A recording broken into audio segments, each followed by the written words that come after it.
दद्दा नहीं रहे। फ़ोन पर भैया के ये शब्द सुनते ही दिल अंदर तक दर्द से भर गया। पर तसल्ली थी रीना को कि जब तक माँ है तब तक मायका है। घर वापस जाते समय दोनों बहनें अम्मा से वादा करके गई कि हम लोग बारी बारी से आते रहेंगे।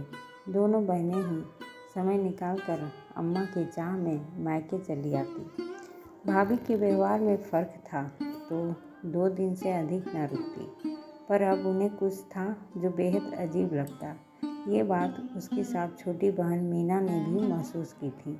जब दोनों दद्दा को बीमारी के समय देखने आई थी, जब भी अम्मा अपनी दोनों बेटियों के साथ होती, दोनों को अपनी पीठ पर एक जोड़ी आंखें अक्सर घूमती महसूस होती। जब तक दद्दा थे, अम्मा की चिट्ठी मार्च से ही आने लगती कि बिटिया आ जाओ, और रीना मीना उत्साह से भर जाती। दोनों बहनें हालांकि बेहद कम दिनों के लिए आती और बेहद संपन्न था मायका, पर दद्दा के जाने के बाद हालात कुछ और ही हो गए थे घर के। अम्मा के पास यूँ तो कोई ना बैठता, पर जब भी रीना या मीना आ जाती तो भाभी या उनके बच्चे कोई ना कोई मौजूद जरूर रहता और दोनों की मन की बात मन में ही रह जाती। भाभी भी रूखे व्यवहार के साथ ऐसे जलजलाती जैसे दोनों नंदे कोई डकैती डालने को आ गई हो, जबकि दोनों ही काफ़ी संपन्न थे। भैया भी बस हालचाल पूछकर इतिश्री कर लेते। आना पूछना तो मजबूरी था और कड़वे बोल के कारण अगले ही दिन वापसी भी हो जाती। अक्सर यही सुनने को मिलता कि घर को धर्मशाला बना रखा है अम्मा ने। बुढ़ापे में सबसे मिलने का मन चलता है, पर सबको बनाना खिलाना, इसमें भी तो खर्च होता है हमारा। अगर फ़ोन करती तो भी अम्मा बस ठीक हूँ इसके अतिरिक्त कुछ ना बोल पाती। आए दिन के भाभी भैया के दुर्व्यवहार के चलते मीना ने तो हाथ जोड़ लिए, क्योंकि वह बहुत दूर से आती थी। पर रीना का शहर ज़्यादा दूर न था। अक्सर अम्मा छुपाकर पल्लू में बंधा बेटियों का फ़ोन नंबर पकड़े वह किसी न किसी से गुजारिश करती और लोग बात भी करवा देते। बेटी चाहे कितनी बूढ़ी हो जाए, पर माँ की ममता की चाह कभी कम नहीं होती। कई महीनों बाद फिर अम्मा ने रट लगाई तो रीना भी आ गई। पर अब की बार एक सुखद आश्चर्य था कि माँ की पहरेदारी नहीं हो रही थी। रात भर अम्मा ने रीना से मन की बातें की। भाभी और भतीजे भतीजी भी अपना काम कर रहे थे। आदत के मुताबिक अगले दिन रीना ने अम्मा से मीना की बात भी करवा दी। वापसी के समय अम्मा बच्चों की तरह बिलख कर रोई कि आ जाया करो जल्दी, पता नहीं अब की बार मैं मिलूं या नहीं। जाने क्या था उस दिन उनकी आवाज़ में कि रीना का मन सहम गया। लगभग 20 दिन बाद खबर मिली कि अम्मा नहीं रही। रीना बदहवास दौड़कर मायके गई। कहने को तो रीना भी नानी बन चुकी थी, पर माँ के मुंह में उनकी मृत देह से घंटों लिपट के भी रोती रही। अम्मा अपनी अंतिम यात्रा पर बढ़ गई, पर रीना को अम्मा की विदाई अच्छी भी लगी कि उन्हें रूखे और जिल्लत भरे व्यवहार से मुक्ति मिली।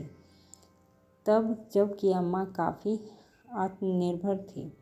अम्मा की 13वीं के संस्कार के बाद रीना ने मायके का रुख भी ना किया। मीना का घर तो बरसों पहले ही छूट गया था।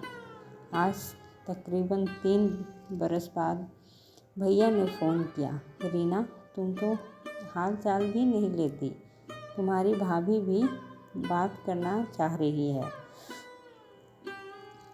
आज भाभी ने भी ज़रूरत से ज़्यादा बात में चाशनी घोलते हुए कहा कि बिट्टू, जब अम्मा थी तो हर हफ्ते आ जाती थी और अब 3 साल हो गए 13वीं के बाद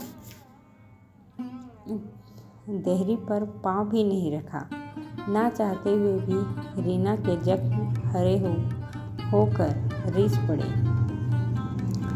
बस लालच था तो सिर्फ अम्मा के पास 2 दिन गुजारने का, वरना अपने घर में रोटी और जगह की कमी किसी भी औरत को नहीं होती। एक माँ ही है जिसके रहते बेटी बड़ी नहीं होती।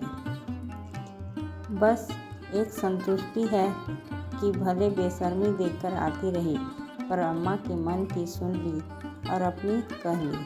उनके ना रहने पर आती तो सिर्फ अपमान ही हाथ लगता। अब किसके लिए आऊँ और क्यों?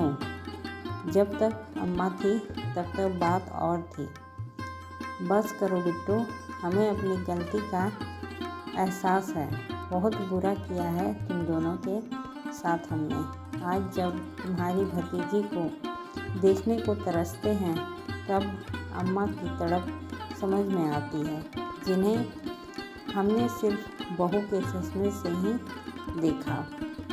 अगर 2 दिन को भी आ जाओगी तो अच्छा लगेगा। भैया और भाभी के बेहद कहने पर रीना मायके गई तो भाभी में बड़ा बदलाव पाया। ये वही भाभी थी जिनके डर से अम्मा अपने मन की बात भी न कर पाती। चलते वक्त भाभी ने रीना को उसके लिए अम्मा की दी हुई कुछ निशानियाँ देकर कहा। रीना ने विनम्रता से इनकार करते हुए कहा, भाभी, मुझे सिर्फ अम्मा और अपनों का मोह था, इन बेजान चीज़ों का नहीं। भाभी आंसू पोंछकर रूंधे गले से बोली कि आती रहना बिट्टू, बुढ़ापे में ही सही, लेकिन ये समझ आ गई कि इन बेजान चीज़ों की चाह में इतना आगे बढ़ गए हम कि रिश्तों की जान ही छीन ली। रीना ने भाभी के आंसू पोंछकर कहा कि भाभी दुखी मत हो, जो हो गया सो बदल नहीं सकता, पर अफसोस इसी बात का रह जाता है कि समझ हमेशा इंसान के जाने के बाद ही आती है। बेटियां कोई ही ऐसे होती है जिनको कोई लालच हो, मगर अधिकतर तो बस कुछ समय माँ बाप और भाई बहन के साथ के लालच में मायके आती है। बस पछतावा यही रह जाता है, काश ये बदलाव उनके सामने होता तो वो परलोक तसल्ली के साथ जाती। गाड़ी में बैठने के बाद भी रीना ने पलटकर देखा तो भाभी पल्लू से अपनी आंखें बार बार पोंछ रही थी। आज बरसों बाद मन भर गया था, जैसे अम्मा के समय मायका छूटने लगता था। जब घर पहुंचने की खबर भैया को दी तो वो भी बस इतना ही बोल पाए कि बिट्टू आती रहना। हाँ भैया, ज़रूर आऊँगी। बरसों बाद मेरा मायका फिर लौटा दिया है आपने। दोस्तों, ये कहानी आपको कैसी लगी? अगर अच्छी लगी हो तो लाइक, शेयर और सब्सक्राइब करें। धन्यवाद।